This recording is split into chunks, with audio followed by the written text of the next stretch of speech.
Creatives, community, and kind folks, welcome to RPG with DBJ.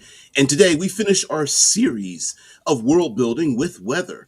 And we're going to make a little bit of an exception because today we're going to talk about eternal sunshine. Yes, what if the sun never set? Is this a good thing? Is a world with the most uh, pleasant, utopic weather system?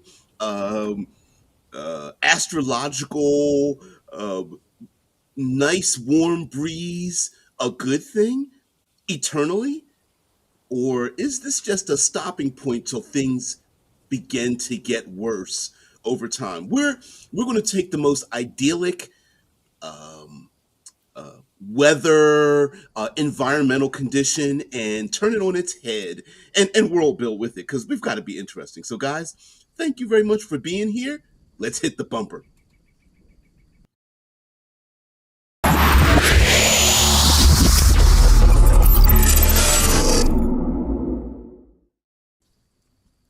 So, we are going to talk about a world in which it is high noon, the sun has stopped setting, and of course, we can talk about how long this situation has been going on.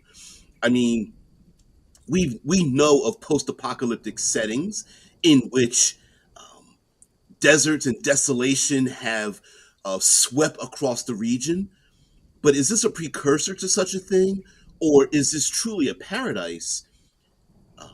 Or maybe the fact that the sun hasn't set, that it is very difficult to tell one day from the next that this day has been extended over and over again, that the horror starts to set in. So we're gonna mix and match this event, uh, but let's presume that the world isn't quite a blasted landscape of desert and dust and dark sun. Let's not go there yet, because at least in dark sun, the sun does set and rise, and there's an astrological change. Now, mind you, in a world of fantasy and arcane business, we don't need to operate with traditional round worlds and gravity and how the sun and stars move, but there may be some method of time of measuring the passage of time, which right off the top of my head, since I this is always unscripted, almost 99% of the time never investigated. Maybe there are individuals that are designated to enact the passage of time and measure that time period, as individuals do not know when there is one day to the next, and how do you even measure such a thing. So with a world in which the sun never sets, I think there may be even value in shadows and darkness and getting away. Kylie, hey, and Shadow, what's going on? Thanks for stopping by. I really appreciate it. Yeah, today we're going to talk about, we're going to world build with weather, and our weather is going to be, for the most part, idyllic. Soft breezes, sunshine, and along with well, it's morning here. Don't know if it's morning where you're at. Or rather, I'm sure it's morning where you're at, but those that are across the pond might not feel the same way. Yeah, I try to get my lights up as bright as possible, and, and turn up all the lighting and stuff to emulate the sunshine. Although it actually makes my background brighter than I am, but it's pretty hilarious. Maybe can I get this even brighter a little bit without washing the camera out? Yeah, there we go. So um, it would be pretty interesting in terms of world building to have some of these events happen uh, rather recently, meaning no more than it may be a few dozen years. It may only be one generation, but it would be pretty interesting for something like that to happen, to have some of the elders like, "Hey, I remember back in my day, there was nighttime and stuff, and the activities that normally happen during the evening hours maybe something maybe something of the past even. uh oh, oh, thanks. Thanks a lot. Yeah, I'm always internally debating about the lighting scheme and things like that, because this isn't professional. I don't have diffusion setups or anything like that. I've got basically LED portable charging lights and things like that, and a ring light and whatnot. You can see some of the reflection in my glasses. I think that's my computer screen right there. Yeah, yeah, yeah. It's the yep. So it's unfortunate. I should turn it down, but then I can't see it.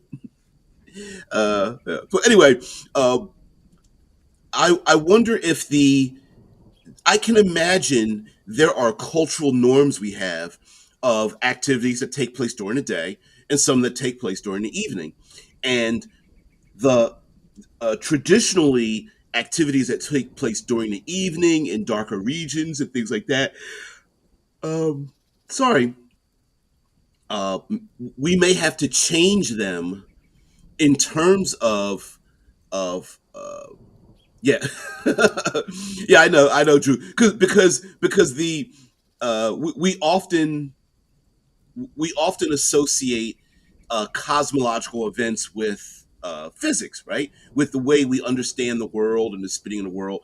But there was a period of time where people believed that the world was in a bowl on the back of animals and the turtles and the elephants and the whole nine yards, right? And um, it presumes a round world that's spinning with gravity and a void and that kind of thing. Oh, the world doesn't need to be that way. I mean, in what's the role playing game? There's a role playing game where the the setting is that the gods, I think it was the Olympian gods, were real, and the sun only rises and falls because Apollo is riding his chariot through the sky. So we don't need to abide by physics at all. And as a matter of fact, I'm actually presuming that we are not abiding by specific phoenix. I mean, but by phoenix, geez, physics and whatnot. And who's to say that something like the reason something is happening might not be as important as the side effects of the damn thing happening in itself, right? Uh, uh, we can all wonder why there's a zombie outbreak, but the fact that there is a zombie outbreak is more important at the moment. You know, sure, you can try to answer it, but people can say, well, it was radiation or disease or an ancient necrotic curse or something. But at this point, we're just trying to survive the apocalypse, which I think we could turn a world of eternal sunshine into something like that. Like, for example, um, how would we um, how would we divvy up work and other progress if we can't understand the passage of time? I mean, would we have 18-hour work days and just have people continuing to work and work and work until they pass out? Would individuals suffer from insomnia because the the leadership, the nobility of the region would force their workers to keep moving because they no longer have to deal with the absolute downtime and dark hours? Would shadow and darkness become a gift, a thing you should pay for and value in a world where you're trying to sleep and you're just trying to wrap a dark cloak around your head because you can't seem to get any damn sunlight? Maybe there becomes a cultural norm that you are untrustworthy if you try to hide and find solace in the shadows when everyone else, because we normally associate light with truth and shadow with deception and darkness. And there could be a cultural norm to push people to go like, Well, why is there a need to hide? The sun gods have blessed us with this eternal sun that's making everything grow, and pollen waves blow across the fields and stuff like that. We've been blessed with plenty. Why would you deny such a thing and hide in your darkened home? Is there something wrong with you? And it is like, hey, listen, yeah. Oh, yeah, yeah, yeah. Absolutely. I mean, now, mind you, no, now, mind you, do I really? Could there really be eternal sunshine or something like? I mean, sure, if it was an instant of an exploding sun or something like that, but in reality, no, it's not a real thing. Says, well, you can always think about what folks that live north of the Arctic Circle go through for 6 months and extrapolate that out. From what I understand, and a matter of fact, we can look it up. From what I understand, it can be pretty traumatic. There's a Christopher Nolan movie called Insomnia, in in which a detective goes to hunt after, I believe, a serial killer, and the tables turn because is detective's mind starts unraveling, because in this region up north there is no sunset, and and the residents up there start laughing at him because they're like, dude, you should be asleep, and he in his mind he's like, no, no, no, I gotta go after a serial killer, because just in case, because detectives are like, the whole 48 hours, you got to get them before the sun sets kind of thing. And they're like, no, it's like 2 in the morning, you should be asleep. And it's like bright daylight, well, not bright, but overcast, but sunny still, yeah. Yep, likewise, regions in the southern hemisphere, the opposite part of the year. Yep, absolutely. It's 6 months. It's the 6 months light, 6 months dark thing, because the Earth is tilted and the angle of the sun and things like that. Yeah. There's a baseball tournament in Alaska that happens on the longest day of the year. That sounds pretty amazing. Kids playing baseball in daylight well after midnight. From what I understand, for people who think that the 6 months is like how it was explained to me. I took a cruise to Alaska, and how it was explained is, it's not that the sun is at high noon for 6 months. What happens is, the sun starts to set and lowers on the horizon. It just never goes below the horizon, because of the angle of the sun and the tilt of the Earth. The sun looks like it's about to set, and then it just starts to rise back up again. And uh, and from what I understand, it could be because when I was up there, it was the sun set around 10 o'clock at night. It was like 10 to 11, and then it went completely dark, but then started to rise around 4 or 5 in the morning, something like that. It's only like 6 hours of darkness. Yeah, Death Angel says many plants need darkness too. Yeah, I wonder if you, there aren't very many plants that need sunlight 24 hours. So this event could be so new, uh, months, it could be days, days. I don't know how much trauma that would cause where we get to have some fun with this.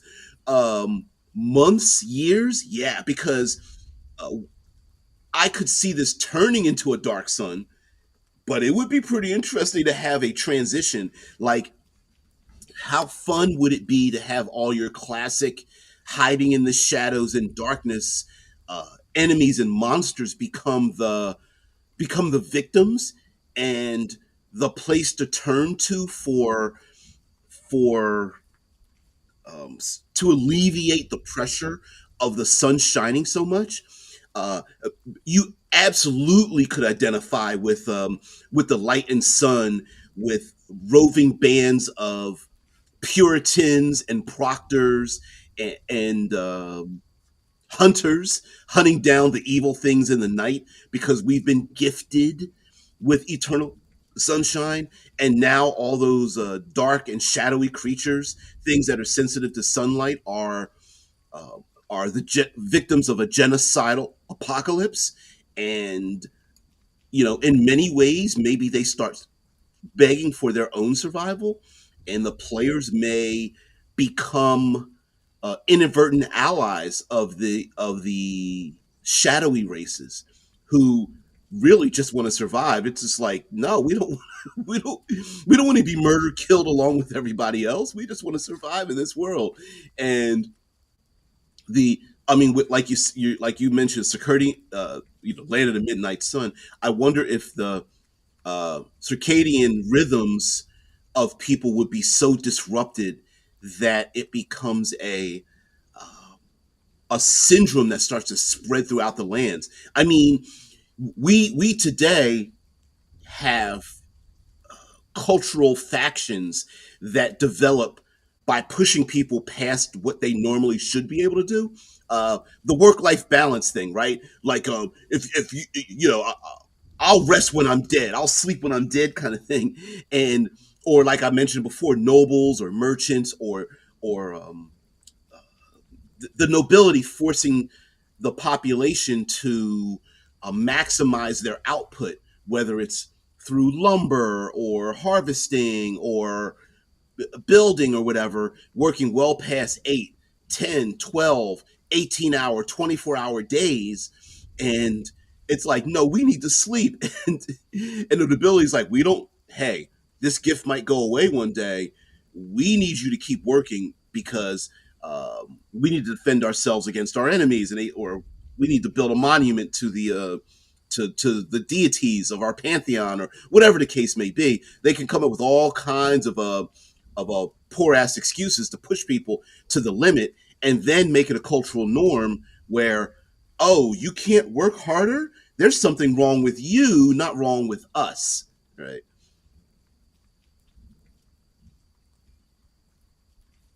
Where will all those poor trying to decipher the because I'm sure it's a spell check thing. Poor live in such a lit up world. I don't know. Maybe there are secret um, um, underground underground, and I don't need. I guess I do mean literally, but literally and figuratively, underground clubs, casinos, resting areas, spas, um, hidden speakeasies, or something like that, where people just want to go into darkened spaces to do nothing but to get a good night's sleep, to be basically wrapped in darkness because of the penetrating light that is in the sky. Uh, I could see people staring at the sun, burning out their retinas, tears streaming down their face, and believing, or in an arcane world, truly being part of, um, connecting to themselves a divinity of sunlight and magic and aura and things like that. The light and goodness might be the horror in this world, and the darkness and shadows might be the heroes. Which I'm there's plenty of players out there that would love to be uh, Darky McShadow Master in this kind of world, but it would be pretty fun.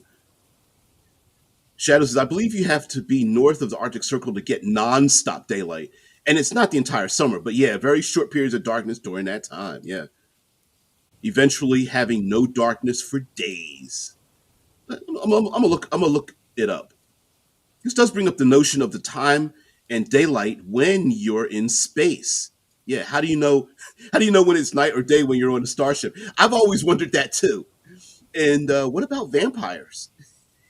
We hear about evils and vampires and other entities coming out in the dark. What happens when you're in space? Is it like you have to be on the opposite side of the sun? What about the other stars? Do the other stars count as suns too? So is it always daylight? It's a weird thing. Okay, what happens to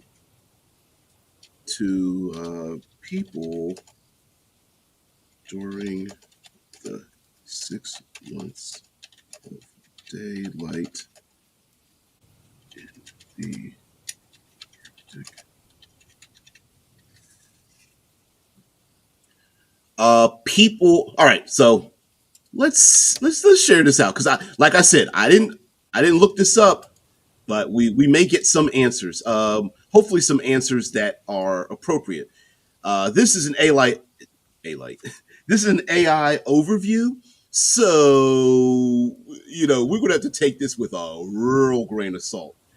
Um, since the AI systems sometimes make up answers, but we'll see. Let's see. AI overview.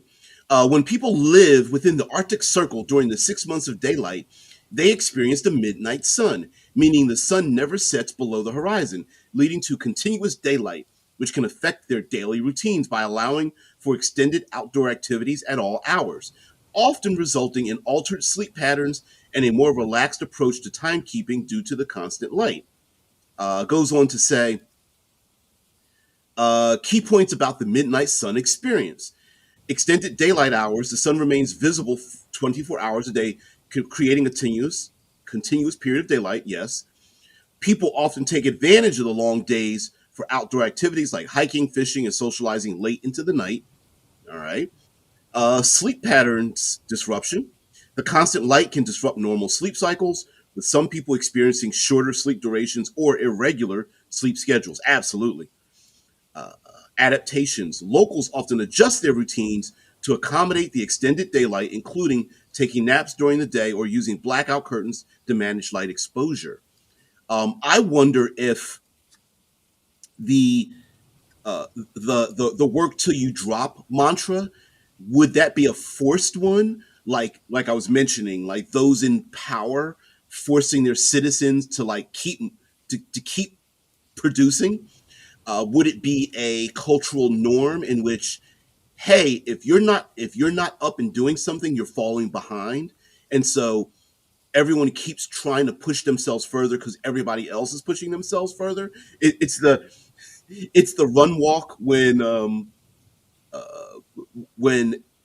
there's like one shopping cart left and there's six people who need a shopping cart, but no one wants to run towards it. But then they already kind of like, everyone's like shuffling, whatnot. Yeah, day sleeping might be looked at as like a faux pas, a taboo thing to do, even though people have been up for 72 hours plus.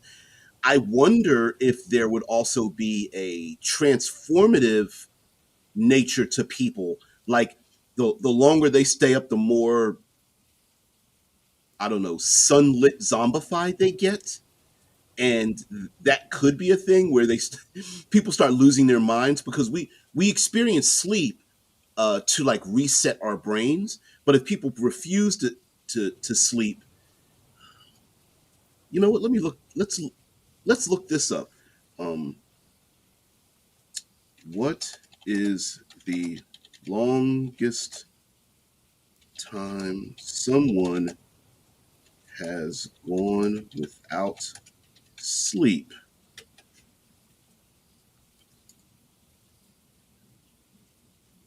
Randy Gardner holds the record for the longest time a person has gone without sleep, staying awake for 11 days and 24 minutes, or 264.4 hours in 1963 to 64.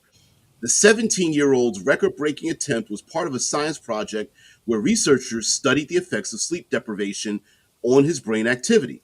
Gardner's record was broken several times after he set it, but Guinness World Records stopped accepting new attempts in 1997 for safety reasons. Some reasons for this include the risk of individuals damaging their health while trying to set a new record. Some side effects of sleep deprivation that Gardner experienced include impaired cognitive and sensory abilities, mood swings, memory loss, slurred speech, hallucinations, and coordination issues. And there's a Wikipedia page dedicated to it. That is amazing. 264 hours without sleep, 11 days. Whew, whew. Horrible. Don't forget the opposite happens too. Extensive darkness in the winter and eventually days of darkness. You know what? I was gonna go to towards the end of the show. I was gonna go there. Don't worry about that. I was gonna go because we can imagine eternal darkness with nocturnal um, the our human beings, we have fears, and along with fearing all of our predators like snakes and tigers and those style of predators, insects, we also fear like natural environments like Hail and fire and earthquakes. Mind you, this is just my personal opinion. I think all of these are related to dragons. Why so many cultures have dragons? Because dragons represent all like predators, natural disasters, and of course darkness. Because we normally can't penetrate darkness with our vision, we imagine all of those horrific things happening in the darkness. So if there's eternal darkness, all we would fear, and then in an arcane world, they would be real. Those dark things coming out of the woodwork. Um, with a day of sunshine, it would be interesting to make the light, which brings us safety and goodness, to be the horror that is in the world. I mean, we could have, we could have a knighthood and guardians that roam around the landscape, um, uh, casting light into the dark corners of society, where people are used to having mirrors up to cast, polished brass discs or something, reflecting light into different areas of their homes, to show to the constabulary that, and the barristers or whatever the case may be in this world, that I'm not hiding anything in the dark. As a matter of fact, our homes are lit up.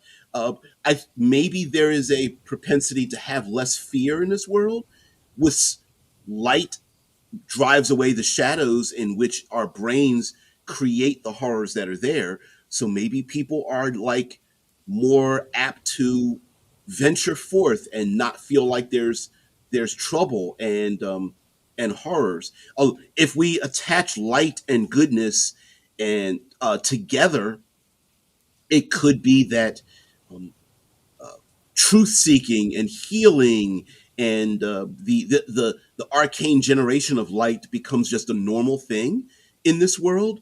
And so the ever burning torches, the staves that you just blow across the end of the staff and it just generates light, might be something that's just a very, it becomes like Eberron. It just becomes a normal thing in the passage of this world and is everywhere. Maybe will o wisps and the monster will o wisps are normal creatures that are like, instead of leading people into the dark shadows of the world and swamps, maybe they are like familiars. They're like pets in this world. Every family that has glowing lights around them, or it could just be fairy fire spells, or just what's it? Dancing lights. Sorry, dancing lights just becomes a normal thing. They're like little balls of light that become that are like pets to people. We could reskin, reflavor, repurpose a lot of arcane and dangerous animals and monsters to become, instead of dark related, they are light related. So bliss zombies may be a thing. So instead of like undead people dying, maybe people's brains are burned out and all they have is a smile on their face and eyes wide, bleeding, crying and stuff. And all they want to do is they shamble around with a smile on their face, desiring to make everybody else feel the bliss that they feel. And it's like, get away from me. We want to make you happy, happy, happy. Yeah, maybe breathing light or forcing light into your eyes to hold your eyes open to look at the sun. And the pieces are like, get away from me. And they're like, no, but you must see the light that we see. Uh, that could absolutely be a horror, a torture of sorts. That in the town square, the criminals are there, uh, tied up on the racks, and instead of being uh, whipped or whatever the public punishment is in these quasi medieval like worlds or something, maybe they're just strapped down and their eyelids are pinned back and a la a clockwork orange, and staring at the sun until they too transform into something. I don't know. uh, the undead, maybe in a death rite, when people pass, their spirits become unto light and drift up, maybe literally or figuratively, out of the body, and become ghosts like ephemeral creatures or something. But they could defend the population. So the population themselves, oh, they're like, oh, no, no, this is a normal thing, but you're a stranger from out of town. And people could be very, very judgmental about the most minor things, like little bitty lies and things you're hiding. Why are you hiding things? Why are you? And it's like, dude, I just leave me alone. Like, I want my privacy. And they may assume lies, deceptions, privacies might be seen as as contrary to embracing the light. You know, why are you hiding? Why are you trying to keep it personal? Why are you?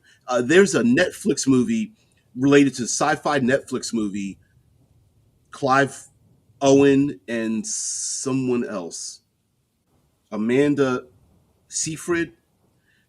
Sorry, pulling information out of my ass. And anyway, the Netflix movie is called Anon. Anon. Uh,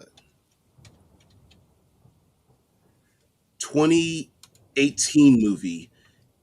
Yeah, Anon. And in a future where technology has rendered privacy obsolete, a detective investigates a serial assassin who has been deleted from all visual records. Yeah. In the near future, private memories are recorded and crime has almost ceased to exist. But in trying to solve a series of murders, troubled detective Sal Friedland stumbles upon a young woman known only as the girl. She has no identity, no history, and is invisible to the cops. And we'll share a little image of this thing. And it does remind me of this because in the movie, she makes the case like, why are you assuming I did something wrong? I just want to be anonymous. And the detective's trying to find this information out. And she's just like, I'm not answering anything because I want to be anonymous. That's kind of the point, right? I want to be in my own world, in my own life, in my own head. Stop bothering me. Uh, Shadow says bioluminescence might be a thing for some creatures that hibernate during the light, and vice versa with creatures during the darkness. I don't know. Um, I wonder if there would be animals or other things that create darkness underneath them to grow their young, or maybe something is large enough that human beings can like curl, like micro hibernation, like the sunlight's too much, so the animals, the monsters or whatever can kind of curl up and make a shadow. And even it's weird, maybe even the light kind of creeps in from the edges and people hate it. They're just like, oh, it's enough. Now, I do agree that plants don't need sunlight 24 hours. There's a reason for that. The cycle of animals and such. If this is a new event, it could be that ecologically the world is breaking down, that there is more dust, that harvest famine starts to spread because the plants don't, it's never nighttime. There are animals that normally come out at night that are nocturnal that are not doing so, or if at all, or doing so very rarely, that is upsetting the natural order, and things start dying out. And how interesting would it be to be on the cusp of a post-apocalypse, in which case it's the beginning of the apocalypse, right? Like there are some zombie movies where the zombie outbreak has just happened and you get to see it firsthand from it happening. This could be that kind of world. It could be a precursor world in which the the prices start skyrocketing, um, refugees start packing up their things and moving. Those in power are scrambling to hold onto their influence and legacy because the human population is just like, screw it, I'm out. Like the whole point of us even allowing you to be a noble is to protect the rest of us, and you're not doing a good job, so we're out. And so borders and things like that might start breaking apart. Hell, even the power of faith and war and economics might be so tattered that those in charge, the nobility, the blue bloods, those born into power, people might look at them like you ain't special. Like me and my trained warriors are out of here. Like we're going. We're going to go to the highest bidder. Any place we can find some damn sleep. Yeah, creatures and plants may evolve and adapt. I agree too. Uh, it's how we even have some of the fantastical things we think of because of adaptations. I mean, how many dark races that live in the underworld exist because they've adapted to the darkness? The same could be here that have adapted to the light. So, yeah, instead of I don't know, there of course is a monster called the Shadow. That's a classic shadow monster in fiction and Dungeons and Dragons because I am wearing a Run D&D shirt. Um, those creatures may adapt to being or becoming or a new version of a instead of a shadow, it could be the light. It's a sentient conscious thing that follows people around. I wonder instead of having a shadow, I wonder if someone could have a shadow of light. Like when they walk, it's just they're what we normally think of as a shadow that's dark is just this glowing light that follows their every move or something. Yeah, there are potentially planets where parts of the world see daylight or darkness for years at a time. I think Mercury does. Um, how? Let's see. Let's see. How much? How long is a day cycle on Mercury? I think it's a day night cycle. A day night cycle on Mercury, also known as a solar day, is 176 Earth days long. This is because Mercury rotates slowly on its axis and takes 3 rotations for every 2 orbits around the sun.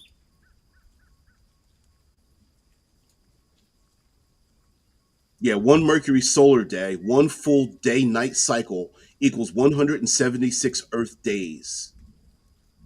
That means it spins nearly perfectly upright and so does not experience seasons as many other planets do. If I'm not mistaken, Mercury spins so slowly that if the ground was flat, you could walk on the terminus of the day night cycle. Like you could if I'm not mistaken, you could backpack in the day night cycle so you don't get blasted by the sun and freeze from the cold. Uh, so yeah, but how interesting! I like it. I like it a lot. Uh, Something else. Mm, mm, mm, mm. Let's look this. Let me look up an image of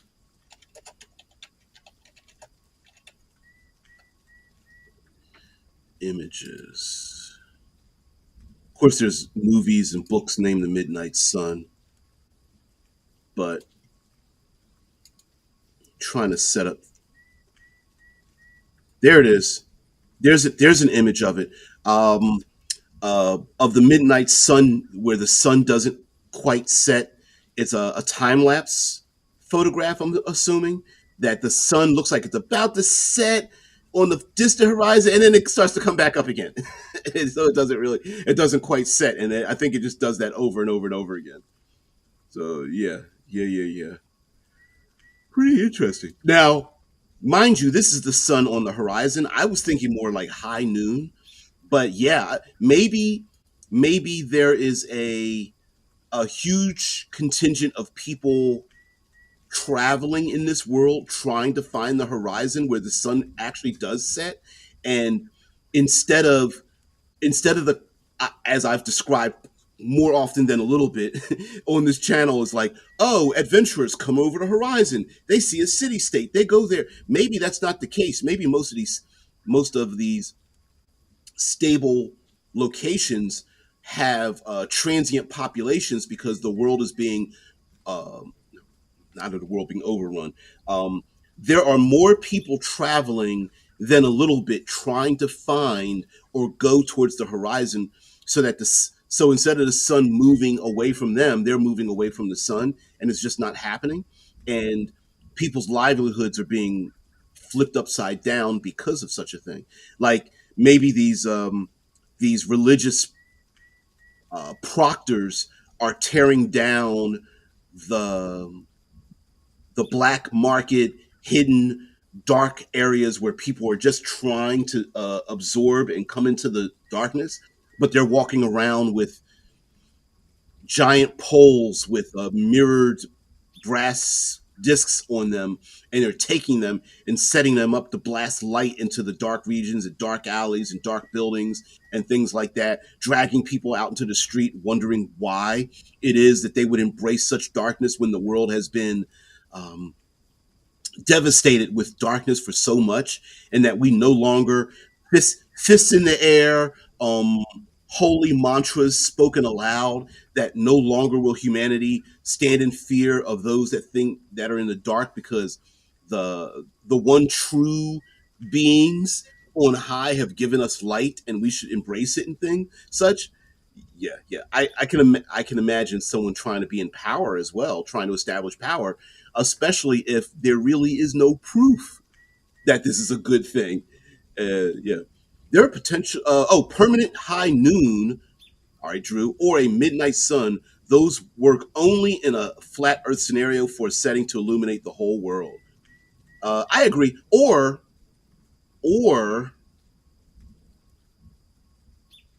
a hollow Earth. I think the old classic hollow Earth with a sun in the middle of the Earth. I think that would work as well. Uh,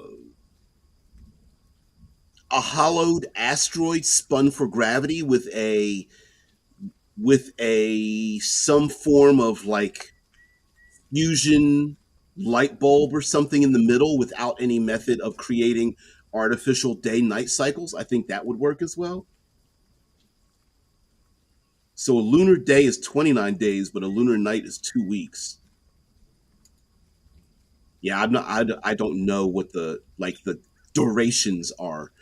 Probably because to get a lunar night, because the sun will reflect off of our atmosphere. So even if the sun, we don't see the sun rise, the sun will still be reflecting light. So it would be 2 weeks, because the first week and the last week of the lunar night, we would still get some form of sunlight off of it. Not just refracting off the moon, but I think it would refract off of the Earth's atmosphere. So the sun wouldn't come up, but it would bend light up into our atmosphere, and then it would just bounce back down. So I bet that's probably what's going on. It's like this. It's if you've ever tried to watch a sunrise or sunset, you'll see that before the sun rises, there's light, and yeah, yeah. Drew says true. Hollow Earth works as well. Yeah, exactly. Or like I said, maybe there's something in a on a round on our Earth.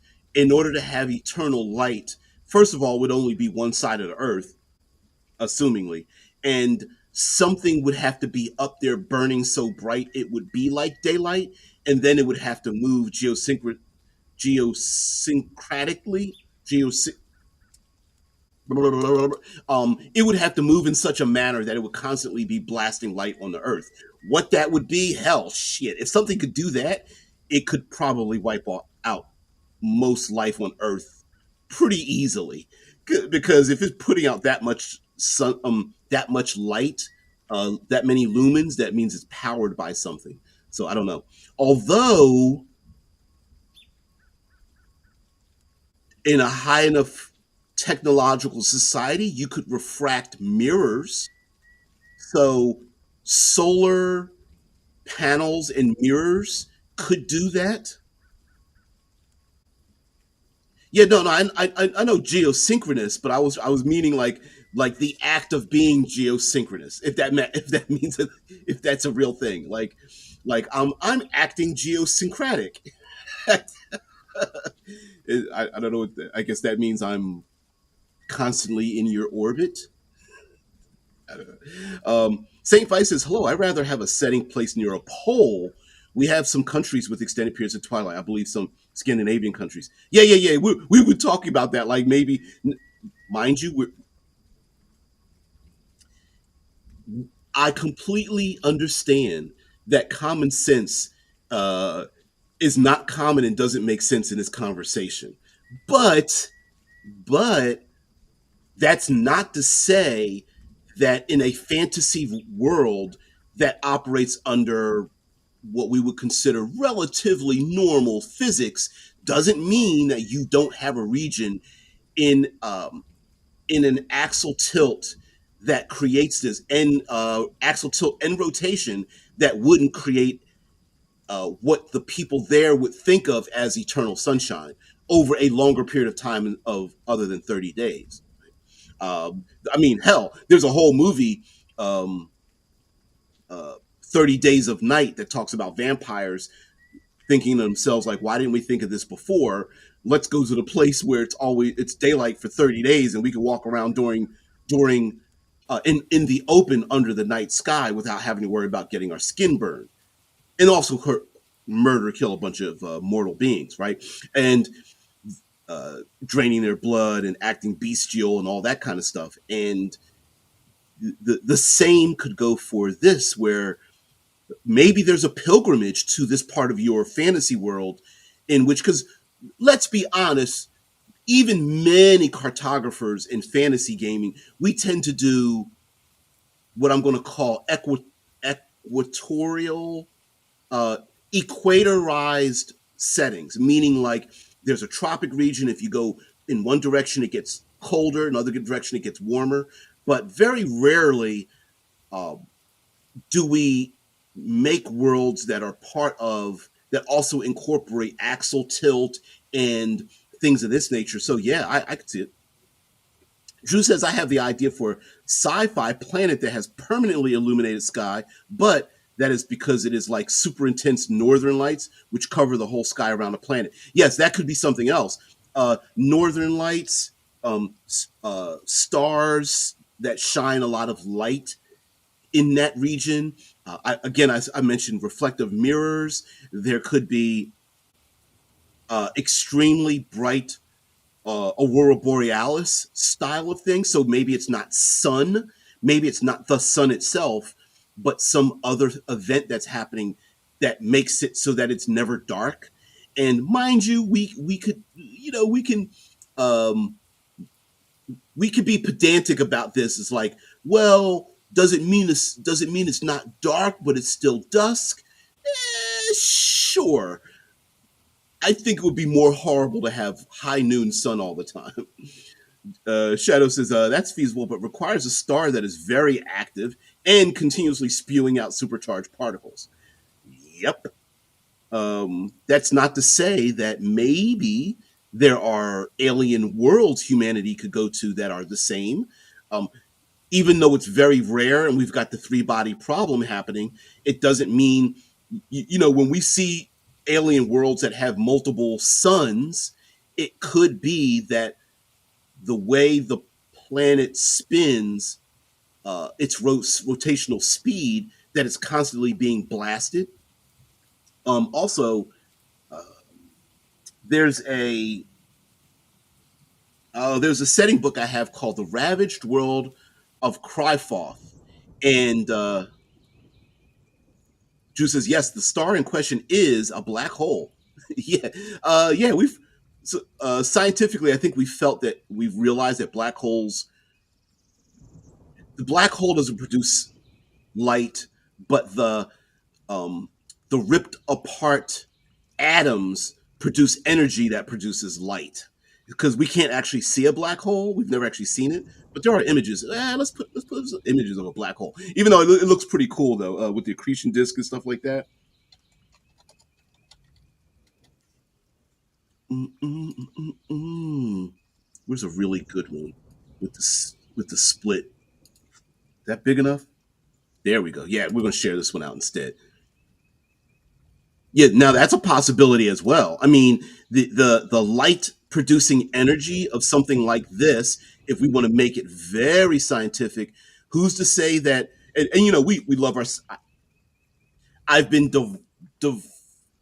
defaulting to fantasy, but that's not to say other astrological events aren't happening in and around a fantastic world, like showers and stars and moons and things of that nature, if if and or when your fantasy world is on the outskirts of a black hole and it's punching out a ton of light, or some other event happened like a rogue planet started falling towards or passing in front of the black hole, and the materials being shredded from it start as the atoms get ripped, it starts producing a lot of light, and that could happen for 2,000 years, and the humans don't know. They don't really know. um, but yeah, they don't know what's happening. All they know is what's happening in their own generation. So yep. And let's leave it right there. Mm-mm-mm. Black holes. Don't get dirty, Drew, because I'm about to go there too. Now, I think it would be fun in a weird kind of way, because in a lot of our fantasy games, we have there's the tradition of using three books. There's usually a game master, dungeon master style book. There's a player activity, player knowledge book, and our third book usually is a monstrous monster adversary manual book of something like that, where we have a long list of enemies. And sometimes the ones that don't get used are all the goodly ones, right? The gold dragons, the angelic beings, some of those.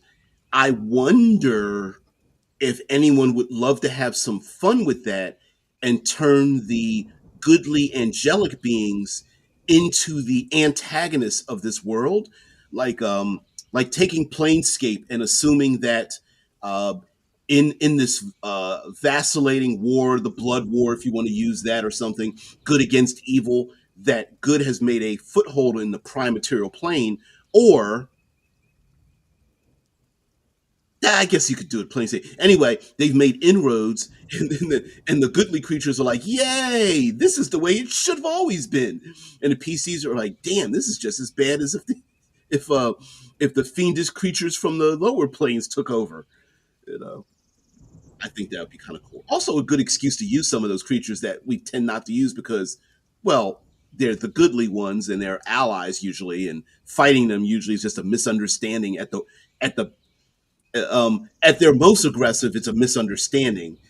Usually, never or very rarely going to a murder kill situation, because they're in also population wise, they tend to be more powerful, but fewer of those goodly monsters, creatures, adversaries, or whatnot. But it would be pretty cool to see that. Um, I wonder how a solar system revolving around a black hole would look. I don't know. And from what I understand, black holes aren't they aren't vacuum cleaners in the sense of every time there's a black hole, everyone has to be worried about falling into it. It's just on the event horizon, and so if you're outside the event horizon, it just sits there.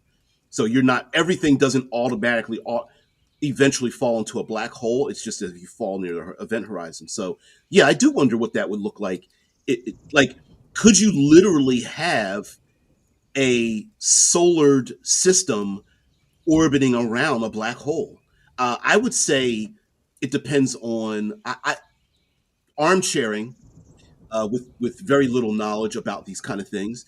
I would say the answer would be yes, depending on time ranges. So a planet that would fall into a black hole in 10,000 years, could people live on that planet and live and die and live and die and have cultures live and die before it falls into the black hole? Um, I would say yes, even though cosmologically it might be like, oh, that planet's not long for this world, for this universe. Mm-mm-mm.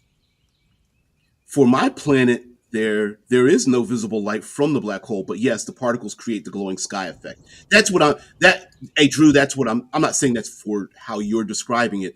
I'm thinking we would see light around a black hole, not because the black hole is releasing light, but as things get shredded from it, that particle disruption, that particle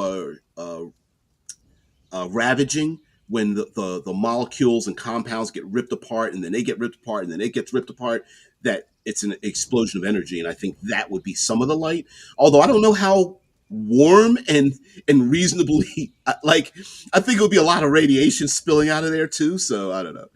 Drew says the planet has to have high velocities to keep their orbit, but it should be possible. Would you even want to live on a planet moving at like such high rates of speed? Because uh, what like Earth is constantly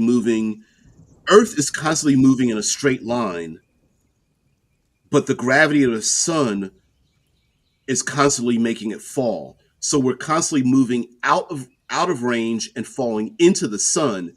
So that creates that constant orbit. So you a planet would have to be very lucky to orbit a black hole and develop a society if people haven't landed on the planet, right? To develop a society that the planet is literally both escaping from the the black hole and being pulled towards it in such um, equilibrium that it creates a constant orbit. But it would be fun to see, mathematically speaking, there has to be a place like that. Uh, with the trillions of stars and then the trillions of more orbital bodies that are out there in the space, there has to be at least one. Drew says, anyway, the real fun is to know the spin. Since you have no sun or stars to orient, you have to build a pendulum to look at the spin and guess from their direction to start your spaceship. I would say the same would go for a fantasy world, right? Like if you have a high noon sun and you really can't see the stars or the moon, I mean, I suppose you'd have to guess off the horizon if people could actually see it. But I wonder if there are like magnets and other devices we could use to orient ourselves through time and space. Like I don't know how navigation would be possible with uh with ships navigating in the dark, sailing ships through oceans and lakes and things like that, and using the what is it, a sextant or whatever, where you measure distances from the stars and things. I mean, if that's not possible, how do you do it? I don't know. I I wouldn't know. Would it would it disrupt magnetic north if there is a magnetic north in your fantasy realm? I think that would also be pretty interesting. I don't.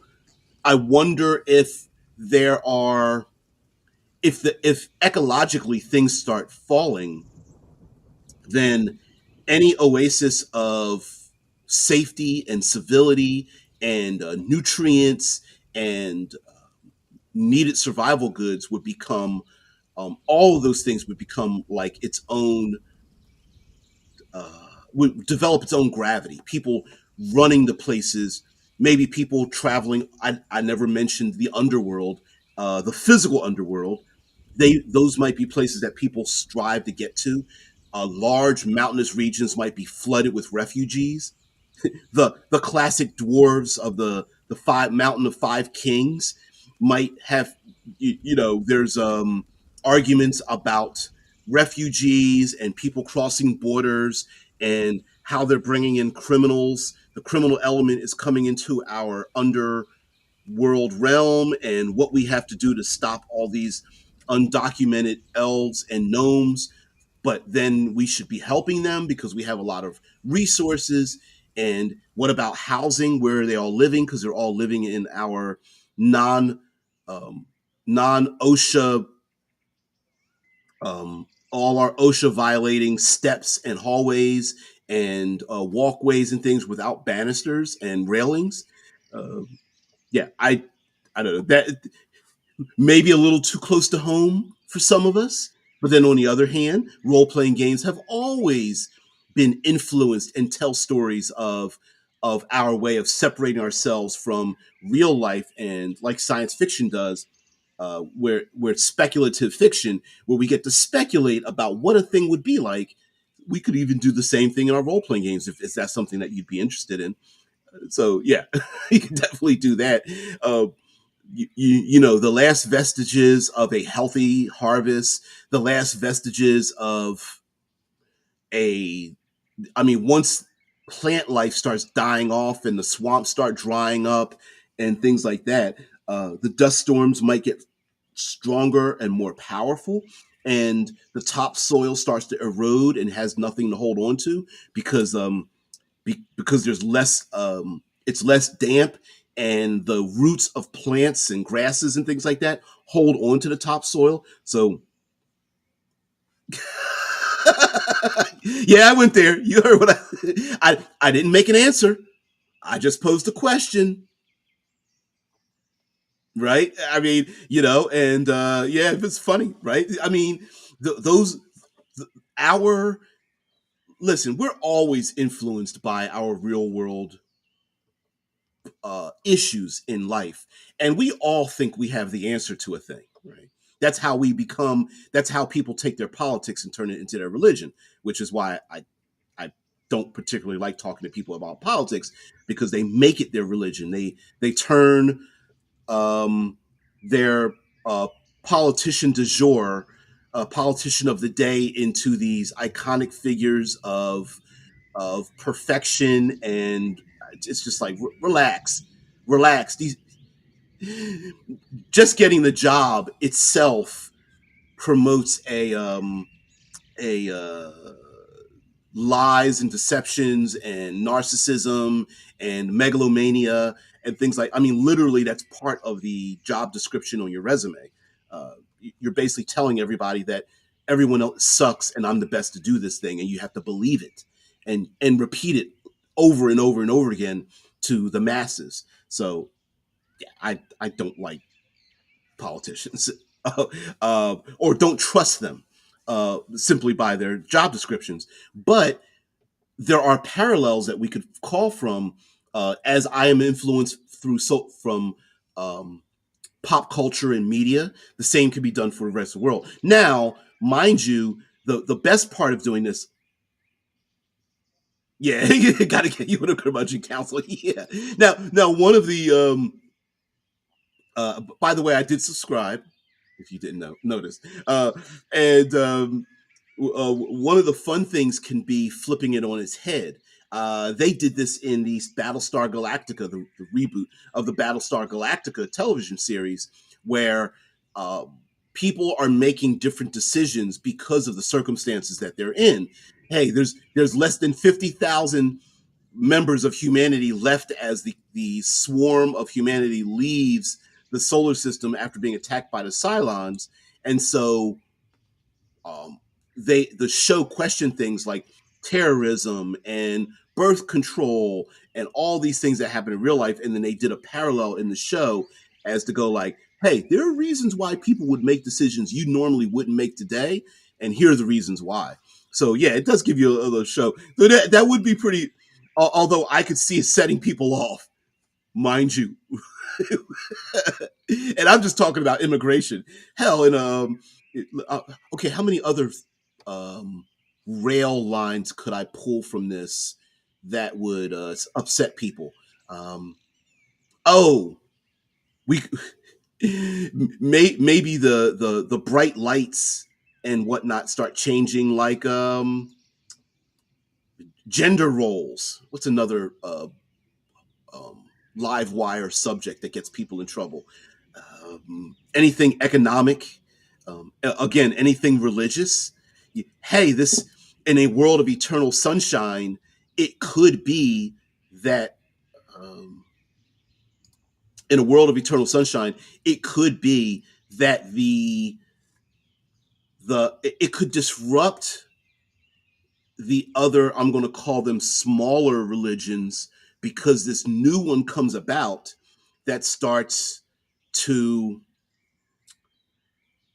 it in fantasy realm. We There's often a discussion. This is a seasonal discussion or cyclical discussion, let's say, about people believing in the gods. And in fantasy, a lot of quasi medieval fantasy, there are character classes that prove that the gods exist. So you always have there couldn't be anybody that's agnostic because the gods exist.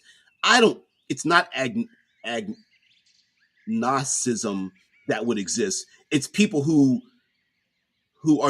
devote their lives to such things. Like in many Olympian stories, humanity has basically given the Olympian gods the middle finger, because the Olympian gods are so scatterbrained and violent and things like that.